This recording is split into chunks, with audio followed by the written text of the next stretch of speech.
Hello, everyone, and welcome to This Week in Legacy. My name is Joe Dyer. I am the author of This Week in Legacy, and I am joined this week by the winner of the 2025 North American Legacy Championships, Tom Basketball. Tom, how you doing today?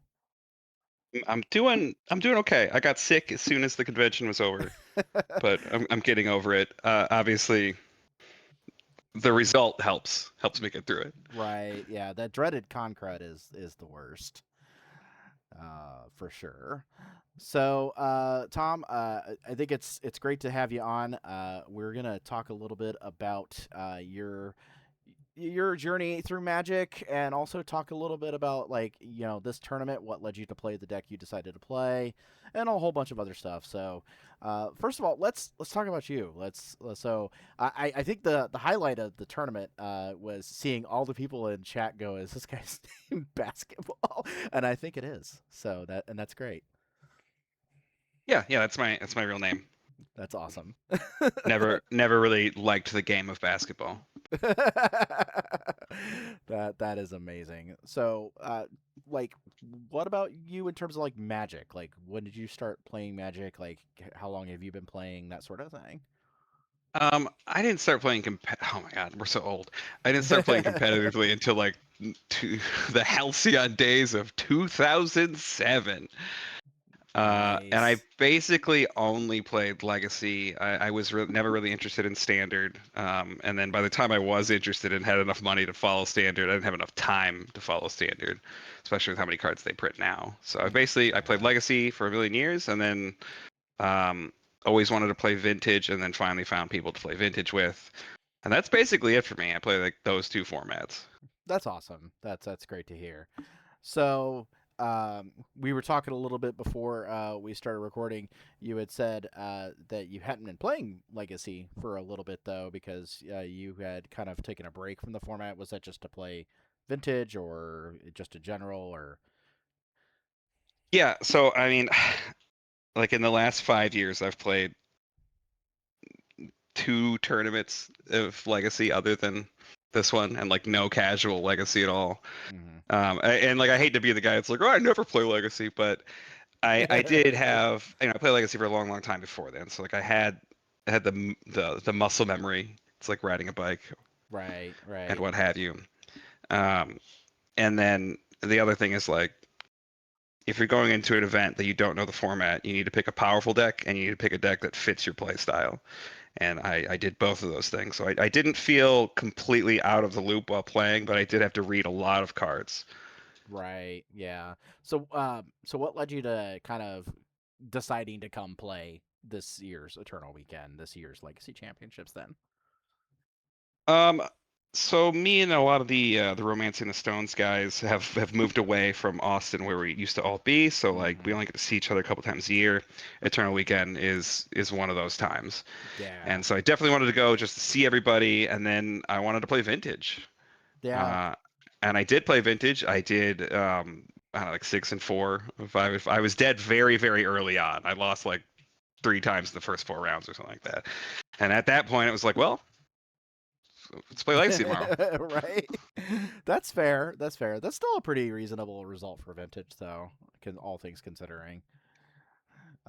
So you talked about picking up something that felt kind of proactive and powerful and kind of fit your playstyle. And for those of the folks at home that don't know, Tom won this event on the Mystic Forge combo deck. So talk to me a little bit through about what led you to pick this deck, just in terms of beyond just, hey, this is proactive and powerful. And you said it kind of fits your playstyle, so I have to assume that you enjoy the play style that is Ancient Tomb Gaming. Uh, yeah, like I mean, before Eternal Weekend, I was talking with some of our guys that play a lot of Legacy. They've got a lot of decks, and I was just like trying to find a deck that I wouldn't hate, Mm-hmm. and that also, I can't just walk into the tournament and play like I don't know, Storm or something without Right. a bunch of reps. And I knew if I played like a control deck, I was going to lose all the control mirrors. So um, I wanted I wanted something powerful, and basically I was looking at deck lists, and then I noticed that the One Ring wasn't banned, and so Yeah. I was like, give me 56 other cards. Yep. and they were basically like, you can play mono red, which I won't do. I won't cast a Blood Moon. Blood Moon's a bad card. Don't put it in your deck. Uh, or you can play this this 4 card deck. And I was like, yeah, let's do it. Yeah, the so for the folks at home that aren't aware, the Mystic Forge combo deck definitely got a big shot in the arm this year. And it's crazy because this deck won last year's Eternal Weekend when we still had Vexing Bauble around in the format, and it was kind of gross and broken at that point. But this year, the big card that we got out of Edge of Eternities was Tezzeret Cruel Captain, which just really broke open this deck. I think this deck was in a kind of just an okay place prior to Tezzeret, and then Tezzeret came out, and this deck it just made this deck go whoop, just all the way up the stocks. I mean, I think people kind of overvalued how good Tezzeret was throughout the day. Mm-hmm. But in terms of like you're replacing Voltaic Key with this card, it's a dramatic upgrade. Um, Yeah, but it's not so lights out. Like it's not nearly in the same caliber as like the other broken cards in your deck. But it is right. still a lot better than redundant copies of untapped target artifact. Yeah, and a lot of the biggest aspects of it is that it's kind of like a niche role player. It kind of does multiple things. It's a tutor. It's also an untap engine when you need it. It just does a bunch of different things, and that versatility, I think, is what really makes it so good. Yeah, you were already playing all these like one ofs because you're on 4 Urza sagas. Hmm. And so now having 3 or 4 more tutors for 1 drop, 0 drop cards makes it a lot more reliable to be able to get those when you need them. Right. And then, so this year's legacy event, very interestingly enough, was kind of segmented in a way that was very interesting. It was Card Titan's first attempt at trying to kind of go back to the old like Grand Prix style of legacy event, where we had 9 rounds on day one, and if you were I think it was 6-3 or greater, you got to go to day two and play through day two with the cut to top eight. So, um, how did that feel for you? I've heard some people say that they liked it. I've heard some people say they didn't like it. I'm a big fan of it because I like the old GP style events, and I kind of miss those. But I'm just curious what your thoughts are on that change. I thought it was great. I didn't go last year, but the year before that. And as soon as they announced like how many rounds, or when we figured out how many rounds Legacy was going to be, I Mm-hmm. was like, I'm not playing like a 14 round tournament in one day. Yeah, Like that's that rough. just it's like you could still win and still feel bad about playing that much Magic in one day. Right. So 9 and 6 felt that felt great. I will say that when I was leaving the convention center, everyone was already gone. Like all the people that worked there were leaving. It was like me and 2 judges and Anurag and his guys who still had to spend at least an hour taking down their stuff. And that was at the end of like the top eight. Yeah. Wow, that's amazing. So again, so for and I'll link your deck list in the article and whatnot so people can see it. But so as we established, this is a 4/1 ring for Karn the Great Creator deck. You're playing 4 Grim Monolith, and you're really just looking to be really explosive, and just to bury your opponent in just damage with Glaring Fleshraker, card advantage from the One Ring. And then honestly, I think the card that really stands out to me in this deck list, and it has in the past when I've played this deck, has consistently been Kozilek's Command. That card is just absolutely kind of dumb. You know what? All day, everyone was like, Kozilek's Command's like the best card in the deck. Like it's so good. And all day I was like, I'm not really seeing it. Like it's good. Like I think it's a 4 of, but like I don't know. Like usually when I drew it, it felt awkward to cast. Right. It's very awkward to try to kill a creature with it. Yeah, because you kind of have to be like right there on the line with it. Like Yeah, you're able to get something with mana value X or less, but sometimes you're like you got to struggle to hit the right X, to be able to hit what you want to hit. So I mean, I can even if you're see. trying to kill a 1-drop, you want to be casting a 4-drop on turn 2, and hopefully every turn for the rest of the game. Right, And so it's just like awkward to find a spot to do it, and then you kind of have to wonder, like, does it really matter if I kill their creature? right, yeah, But I do think the card's definitely like good enough that you want to be playing them, but I don't think it would be crazy to shave right. a copy. So looking at your tournament path here, day one, it looks like you lost two matches throughout the whole day on day one, and one of those matches was against Hans, who you ended up facing in the finals again.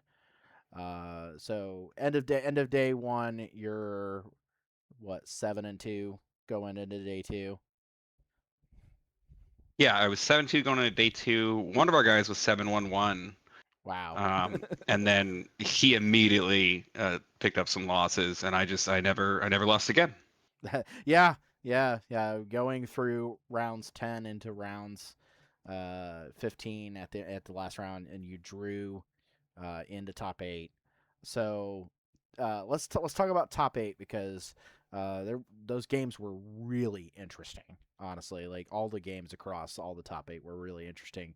So you in your quarterfinals, you played against Tommy on looks like a Demir Reanimator deck. Yeah. So kind of walk us through how you feel about the Demir Reanimator matchup because Demir Reanimator is kind of the big boogeyman of the format right now, and I feel like the format has be kind of coalesced into Demir Reanimator and Mystic Forge are kind of like the big boogeymen now. So kind of talk me through how you felt about playing against the Demir Reanimator deck. Um, like I had already played against it 2 or 3 times in the Swiss, and I lost the first time. That was against Hans. Mm-hmm. His hands were like force combo all the games, but also I had no idea what I was doing. Um, the fact that he then we talked about how to sideboard after that match was maybe he even mentioned it when we were in the finals, like, oh, I shouldn't have told you, and I was like, it's fine.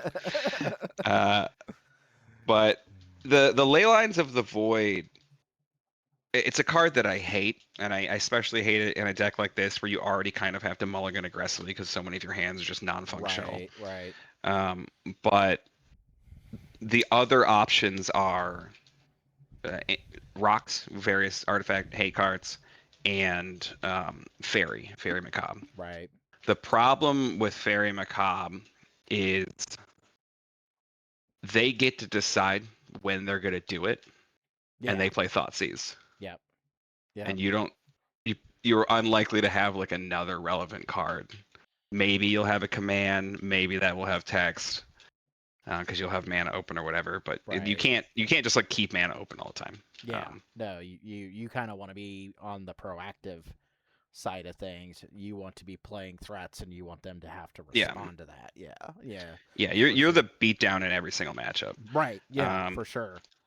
and the other option is like more lanterns and Tormods, etc. Or Grafdigger's Cage. Don't play Grafdigger's Cage. It turns off what's it called? Mystic Forge. Mystic Forge. Yeah. Um, but those have the problem of, again, like they can take them before you play them. They can uh, counter them, but you do have like Saga. You do have Tezzeret. And so if you wanted to not have to spend 6 slots across 75 on Graveyard Hate, Hmm. then you'd have to not play Leyline. Yeah. Um, so the I, ley lines were really good, but it in this wish board based deck, you kind of like don't have a sideboard after you're done right. Yeah. playing Yeah. those. Yeah. So I you think asked me how I thought the matchup is. I think basically if they can't combo, they can't win. that's Even though fair. they have Wasteland, even though they have what Tameo, like they don't really have any Cameo. threats. I guess they have whatchamacallit, the Delve guy, Yeah, Murktide. Murktide Regent. Yeah, Yeah, but which they but don't have if you have a ley line at Like play. yeah, So yeah, that's another point for Leyline, I think, because Leyline tends to shut off a lot of their kind of post board things, especially if they like even consider boarding in some of the like the tempo threats like Baragoi and stuff like that, you're shutting those cards off pretty well as well. So, I thought that they still would bring in Baragoyf, uh, but I don't think any of my opponents did. I I could think, I can see that just because I feel like you want more from their side of the matchup. You want more permission to be able to yeah, I stop think them they were from doing maximizing things. on permission. Yeah, In yeah, post board games, I basically saw combo and I saw Brazenbauer and like Tamio. right. The match against Tommy, he Brazenbauered my ley line if I remember correctly. I don't think this one's on Hmm. camera. I don't think it was. And No. and his deck started to function again, but at some point, both of his Brazenbauers in play are in play, and it's open deck lists. Hmm. So there's no way he can ever bounce one of my permanents again. And I managed to resolve a ensnaring bridge. He just can't. He can't do anything after that. Yeah, that's pretty gross against the deck that plays, things like Atraxa and Archon of Cruelty and in his list Valgavoth. Just Yeah, wow. I mean, I stabilized at like 3. Uh, no, I Nice. think, and I stabilized at. I tried really, really hard not to drop to 3 because I knew if I'm at 3, then he can make the Archon of Despair or whatever to kill me, Uh-huh. even though he Yeah. can't attack. But yeah, I think I ended up like blocking with a Raker just so that I'd stayed at like 5 or something, so he wouldn't die to that. Nice. Um, I don't remember super well. Right. So you got through that. That was 2-1 win, and then you got to go on to the semifinals, and you faced off against a veritable previous Eternal Weekend champion because Johan Larson won a Europe Eternal Weekend last year on this exact same deck on Cephalid Breakfast. Yeah, so that's on camera. Game 1 is probably the worst game I played the entire tournament. There's like that game has so many punts. Like he punts by putting us in that position. I then immediately Hmm. punt 2 times, and then there's a weird interaction that I didn't think about until I was driving the 4 hours home, where like he has no cards in his library and he untaps, and I try to do something in his upkeep. But if I had thought about this in that moment, I could have been like, "Are you passing priority?" And if he says yes, then he loses the game. Right. Yeah. Yeah. And I didn't think about it afterwards. So I think realistically, like we both should have gotten like a rules infraction for me casting a spell when I didn't have priority. Mm, yeah. But instead, he won, which I didn't deserve to win that game. Yeah, that one's a very interesting because again, I think as you said, you're pretty much consistently the beatdown, even Hmm. in a matchup like this because you want to get on board and get your stuff going before they get their stuff going, and it kind of just feels like in that regards, this feels like a matchup where if they don't if they don't combo, they don't win. Yeah, so I think that was one of the few matchups where I brought in like disruptor flute because most of the time you're like, I want it available off Hmm. of Karn, but I didn't think that was fast enough. I felt like if I had a Karn, I was probably gonna be okay. I could be wrong, but I think I brought that in. I think I brought in like all the targets that you'd normally leave on the board because Hmm. they're so fast, because Right. they can win on turn 2. Um, And but you get like main deck pithing needle and stuff like that to deal with like nomads on core and yes, yeah, the main deck Karn Pithing deals Needle with is very, very good. yeah Uh, Karn deals with Shuko yeah, yeah you still kind of like have to worry a little bit about Urza Saga, but I think in the vacuum you're a much better Urza Saga deck than they I are. didn't care about Urza Saga Yeah, at all. That doesn't yeah, matter yeah. in the slightest. I think you generate much bigger constructs on average by far compared to their to what We Cephalid. also make 7 million ground pounders, and they don't have a key. Yeah, So it like there's no way they're ever killing you with constructs unless they could have killed you with like a banana. right. Yeah, yeah. So you get through beating Johan up on a 2-1 win again, and we go into that finals match. And I just gotta ask, you're in that finals match. How are you feeling at that point? I was ready to be dead during one of the games with Tommy. I was like, oh my god, this is it. He's got me, and that's when I like found that Mm. the line that got me the snaring bridge. And then when I punted game one against Johan, I was like, okay, well he's not going to give me two more chances to win. So both times I was like, my tournament's over. And all day the previous day, I was trying really hard not to think about the tournament as a whole and just think about the game that I was playing at Right. the time. Uh, so it honestly, like, I didn't feel the excitement at all because it kind of just felt like I felt a little bit, but it was just like I was very focused on Right. not feeling that, Right. on just sitting down and playing another match of Magic. And those games were excellent. Like that game three, you had a Leyline of the Void, and that Leyline of the Void kind of functionally soloed Hans's entire deck in that game. Yeah, I don't know if I haven't watched the footage, the commentary. I probably never will. Um, but I do know that there were mics, and I said something at some point. I was like, "Yeah, this is the first time we've had to play against the deck with a good hand because I had I had mana, I had action, and I had a ley line in Yeah, game three." yeah. It was The game one, he told me afterwards that he could have like thought seized instead of making a Tameo. He didn't expect me to have 4 mana, and then I had 4 mana and like made a mhm, Mystic Forge. Um, I don't remember much beyond that being enough. right. Yeah, and then I do remember game two was kind of like this. He kind of fired on all cylinders.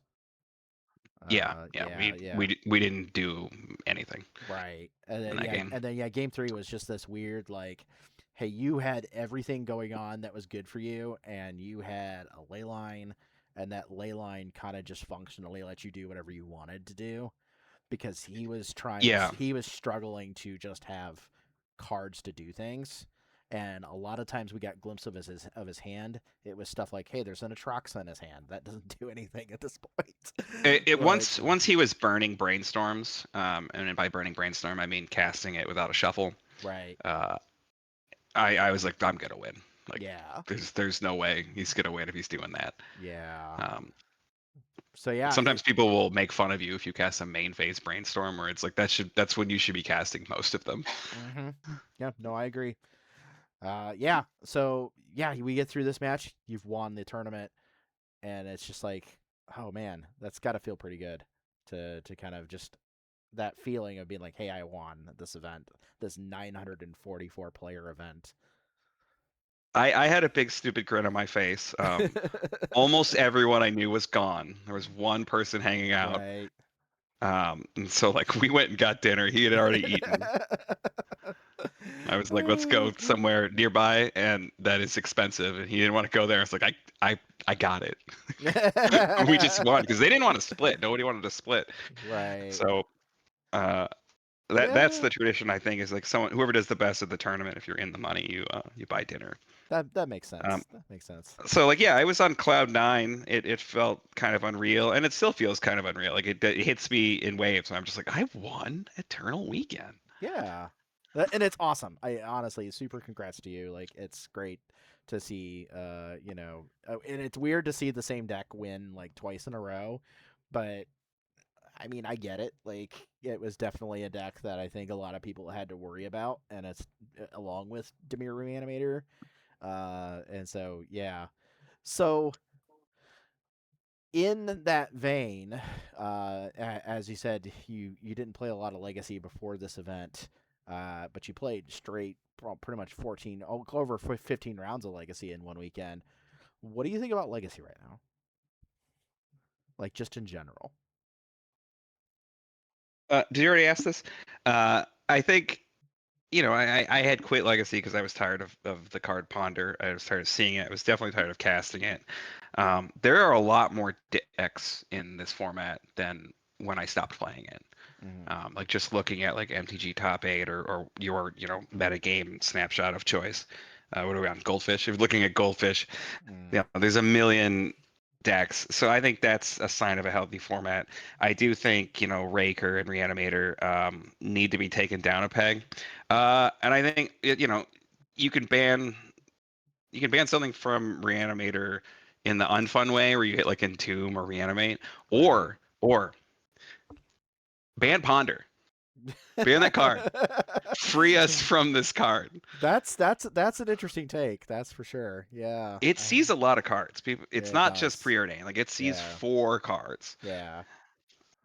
Um, so as far as like if we were going to touch anything out of the Mystic Forge deck, though, what do you think it would be like the most impactful thing that would be taken out of this deck? Um, you could take like Ancient Tomb. You could take like Grim Monolith. I think those are the boring answers, and I think the obvious answer is like the One Ring. Like what? What are we doing? I have heard a lot about the One Ring in that regards, yeah, and I do think Yeah, I kind of agree that that is one card where that is what accelerates this deck from being like, hey, kind of a quirky, cool artifact combo deck to being like full on pedal to the metal. Like this deck is gonna win the yeah. The game. the card Yeah, is ridiculous. I was surprised that it wasn't banned. I was surprised that Urza's Saga was still legal, and I was like, I get to play 4 of both of these. yeah, yeah. I could see it. So then let me ask you this: we have a ban and restricted announcement coming here on November 10th. Do you think, in your opinion, does Wizards touch anything in Legacy on that BNR? Um, like I don't know. They probably won't. What I don't know how long the format's been this way. A while. Like I think it. I like when Breach came out. That card was legal for like a week and a half, and I really disliked that. Like, Yeah, it's the Eternal formats take longer to move. There's less tournaments. Um, the people who play them are less used to picking up a bunch of new cards. So I like to give people time to adapt. Most decks that are completely broken, people adapt to them. We saw that in Vintage with the Hollowvine deck right, was unbeatable, and then it like fell off the map. right, And Mono White was unbeatable, and then people dusted off their removal spells right. and figured out that you counter the mana and not the guys. So I So the only card I want is like my dream ban update is just Ponder. Like I hate that card so much. Um, so but I will say what I would that expect is I'm just going to interrupt you over and over no, you're on fine. your You're own fine. podcast. No, you're fine. What I would expect is they won't ban Ponder, and they'll ban Tameo and the One Ring, and that So would probably so be so correct. so for context, like Demir Reanimator has basically been the deck for a couple years now, which is just wild to consider. Like, and we've iterated on bans on this deck multiple times.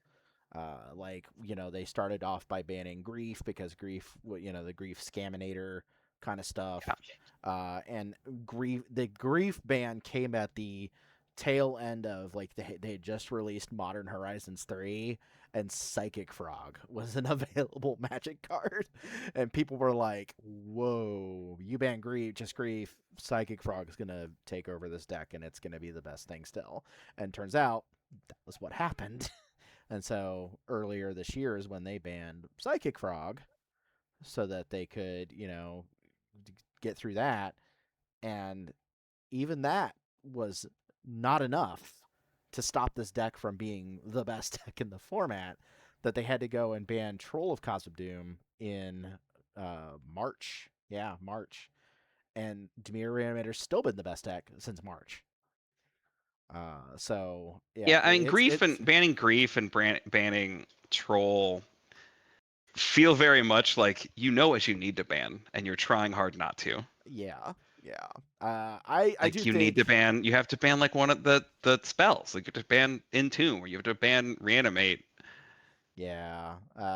and that sucks. Yeah, it does. Yeah, because I like Reanimate from a perspective of I like that there's a format where Reanimate is a card that exists and can be cast personally.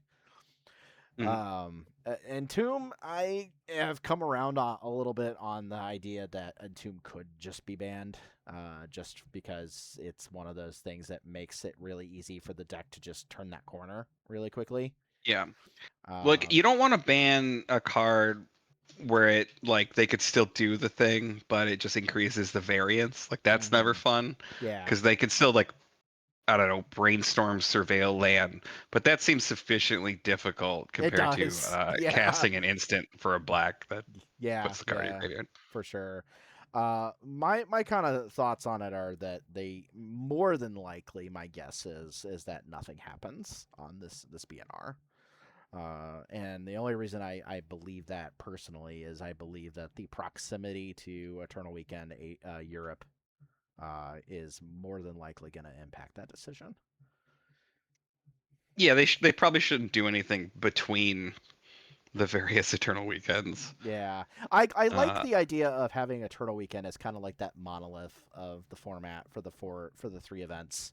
Like the three events are the same format, everything is lines up the same, and let people see if they can figure out that maybe by EU Eternal Weekend, the EU players have figured out some way to like beat up on the Mystic Forge deck to where it doesn't do so good, and maybe Demir Reanimator gets tripped down for like is it tempo or something like that.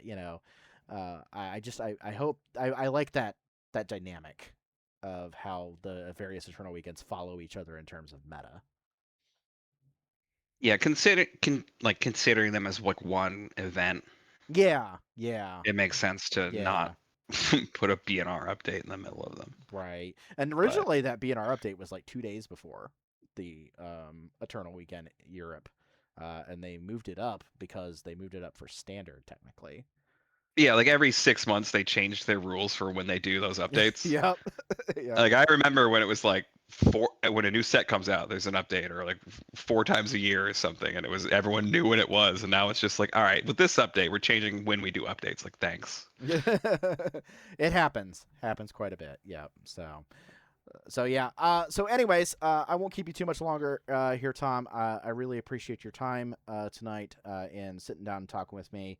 Do you have any like sort of like social media or anything that people can reach out to you Nope. on? Or nope. That's Don't talk to me. Don't that's try to find me. that's totally fine. Uh, I had the same thing with Jeremy, the vintage champion. He was like, I don't do social media. I was like, that's totally yeah. okay. No, nope, not everybody's required to do that. Nope. I just ask just If in you're case. if you're in the Austin, Texas area, look up "Romancing the Stones." There, Excellent. that's my Yes. plug. There you go. Yeah, if you want to, I'll look up. I'll put the link for "Romancing the Stones" for you guys. I think that's awesome. I love what you guys do down there. So that's fantastic. So, but yeah. Anyways, thank you again for joining me. And I congratulations again on your win. That's awesome. Definitely Thank you. great to see. And yeah. Do you have any final parting thoughts before we tell everybody else at home goodbye? Go to Eternal Weekend. It's the best. Yeah, you know what? That actually, I should lead. I should ask you the same question I asked Jeremy on the interview I did with him. And it's just a very simple question, and it'll be very easy for you to answer. For this Eternal Weekend, did you have fun? Yes. I mean, Yeah, like, you gotta ask someone. They didn't have quite as good of a result if they had fun. But no, I was having fun the whole time. good. When I took my second loss in Legacy in round 6, it was very much like, okay, let's before we commit to playing a million more rounds, because there was the middle school world champs was going on. Ah, Um, and it's like, are we having fun? And like, yeah, I was having fun the whole time. that's excellent. I always like to hear that people are having fun at a tour weekend because it is it is fun, and even if you're not doing well, you also maybe are still having fun because it is that 1 year time of the year that you do get to like see all your good friends and stuff. So Yeah, it feels different than other events yeah, because you're you know yeah, you're playing sanctioned vintage, and then you're playing legacy, and there's other weird formats going on like old school and pre-modern. hmm It's great. so cool. All right. Well, thank you everybody, and. If you are looking for any further legacy or vintage content, be sure to check it out here on mtggoldfish.com for This Week in Legacy and Vintage 101. And we'll see you guys all next time.